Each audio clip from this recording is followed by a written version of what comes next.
Hi guys, this is me again. I am Boki Official and welcome back to my channel. So by this day guys, igagala ko kayo sa Mualbual dito sa Cebu. So andito tayo ngayon, nakarating kami dito by 9 AM. So yung papunta dito from south bus going here kay it takes mga 3 to 4 hours. So ride ka lang ng bus papuntang Mualbual. After nyan doon talaga sa munisipyo siya mag-i-stop, parang doon yung terminal. After ng pagdating yun ng terminal, punta kayo sa tourism's office para kumuha ng pass slip para mapayagan kayong pumunta dito sa area na to. Kasi yung pass slip yun, proof yun na may reservation kayo dito. So dapat nakapagpa-reserve kayo before kayo pumunta dito para papasukin kayo, kasi may mga checkpoint sa area para mag-check ng tourism pass na yun. So ayun, ngayon naglalakad-lakad tayo papunta sa ibang area ng beach. Kasi so ano talaga siya, malapad talaga siya guys. Sobrang haba ng ng area. So ayan, kasama ko si Sir Jeric. Naglalakad-lakad kami sa gitna ng init. Sobrang init guys, pero worth it. Bali yung lakad namin kasi dito on the spot lang din to, wala sa plano. Dumiretso lang kami kasi nga na-cancel nga yung yung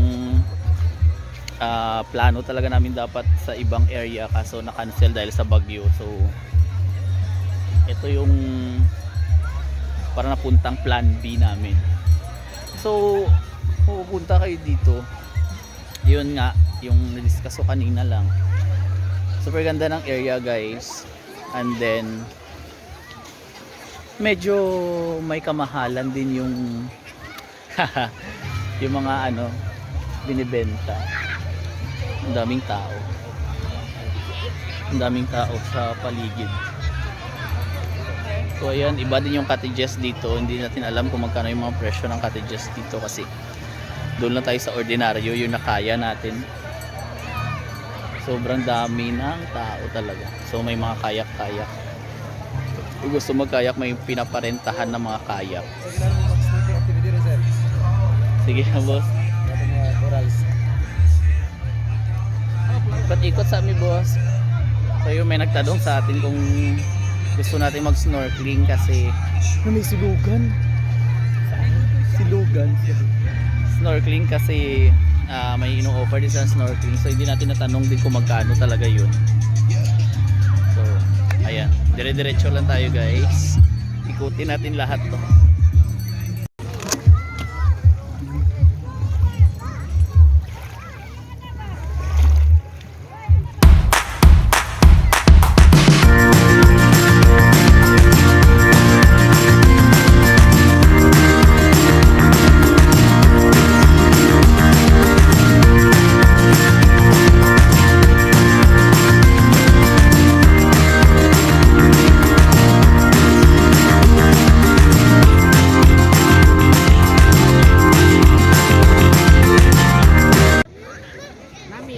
So ito yung dagat guys.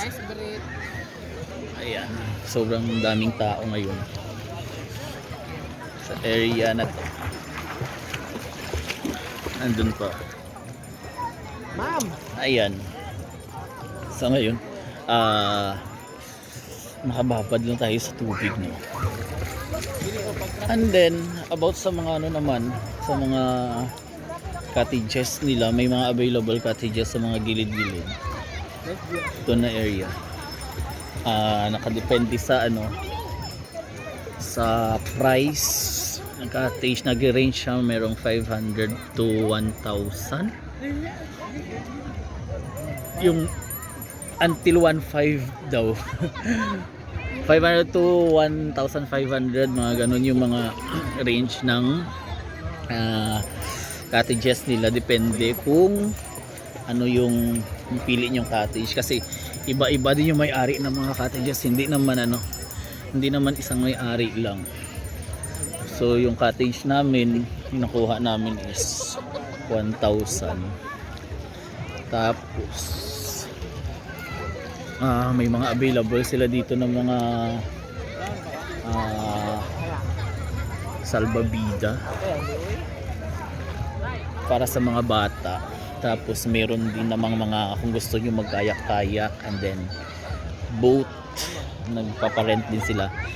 Hindi lang natin natanong kung magkano yung presyo ng mga iyon, kasi nga mukhang hindi na natin afford. So by this time, babad-babad lang muna tayo sa tubig. White sand masyado dito. So white sand masyado. Maano lang, madaming basura lang. Pero okay naman. Kasi nga, public beach lang naman siya. That's why yung basura hindi masyadong nalilinis na. So ayan, iikot ko pa kayo dito guys. Ito, one.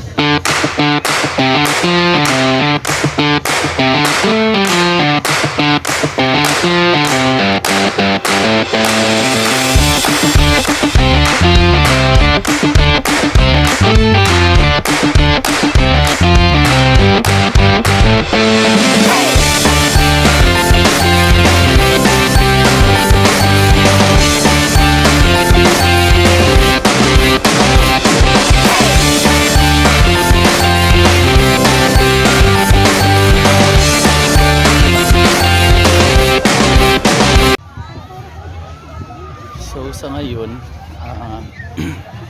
marami din naligo ta ganina siya. naglalakad kami sa other area ng ano, ng beach. Papunta kami ng Basdiot. Basdiot. Yung sa amin kanina, ano nga sa atin na Basdako. Basdako. Ang daming tao.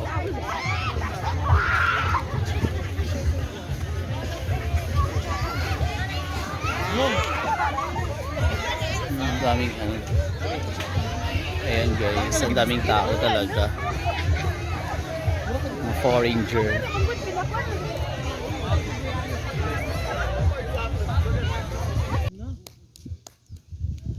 Ang ganda ng buhangin guys. Powdered na powdered talaga. Ayan o.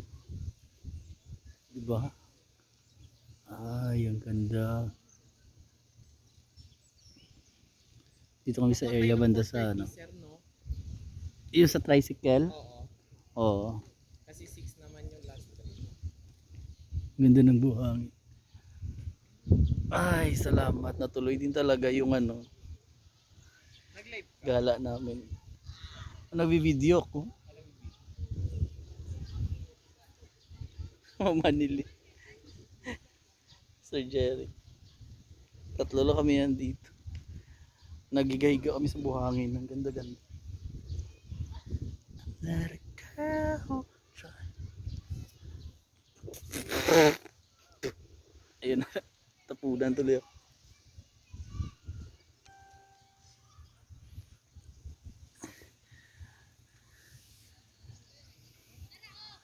Yeah. So that's all for today, for today's vlog guys. Kung hindi ka pa nakapag-subscribe sa channel ko, don't forget to subscribe and hit the notification bell para updated ka sa next video na gagawin ko. So salamat sa panonood, ingat lagi, bye bye.